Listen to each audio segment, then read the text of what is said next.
Timbog ang lalaking ng biktima umano sa pangakong magandang trabaho abroad at investment. Para maging kapani-paniwala, meron mang binigay na cheque pero peke naman pala. Nakatutok si Oscar Oida. Exclusive. Pagkatanggap ng marked money, agad inaresto ng mga tauhan ng QCPD ang 33 anyos sa suspect. Bunsod ito ng panluloko umano sa negosyanteng si Mai, di niya tunay na pangalan, na pinangakuan umano ng suspect ng magandang trabaho sa Singapore. Naudyok din ako sa kanya kasi ang laki sahod din na offer niya sa amin na 170 daw isang buwan. Pinabayad niya po ako dun sa mga espas, mga medical, saka mga ibang documents na kakailanganin papuntang abroad. Maayos naman daw yung suspect nung una, hanggang sa alukin na raw siya nito ng kung ano-anong investments. Habang inaantay daw yung pag-alis namin papuntang ibang bansa, yung maging manager namin sa ibang bansa, meron daw siyang binibentang 3 unit na condominium. Para habang inaantay natin pag-alis natin, kikita muna tayo. Mga magkano ang nailabas mo, naibigay mo sa kanya?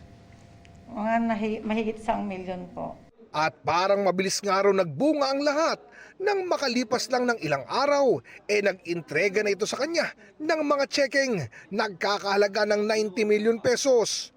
Yun nga lang, Pina-verify ko po sa bangko, peke po siya. dito na raw nagsumbong sa mga pulis si Mai kung kaya't mabilis na naikasa ang entrapment operation kung saan nadakip ang suspect. Yung mabilisan na pangako, yon medyo red flag yon. Tapos yung sasabihin ay sila nang bahala sa lahat, magbibigay ka lang ng kaukulang halaga. Hindi rin na tama yon. Kakasuhan po namin sila ng estafa at saka 2 counts of falsification of commercial document.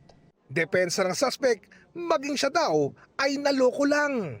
Di daw niya alam na peke ang mga tseke. Actually, hindi ko rin po alam, sir. Sa Chinese po galing yun, sir. Sa buhay po, minsan po talaga nagkakaroon po ng mga maling desisyon po sa buhay na sa huli na po natin napagsisihan. And ayun, wala na lang po ako ibang inisip po ngayon kundi humingi po ng tawad at humingi po ng tawad sa Diyos. Pero desidido ang biktima sa pagsasampa ng kaso. Pagbabayaran niya po yung ginawa niya sa akin. Kasi naubusan na po ako dahil sa kanya. Kasi umasa po ako sa pangako niya. Oscar Oida, nakatutok, 24 oras.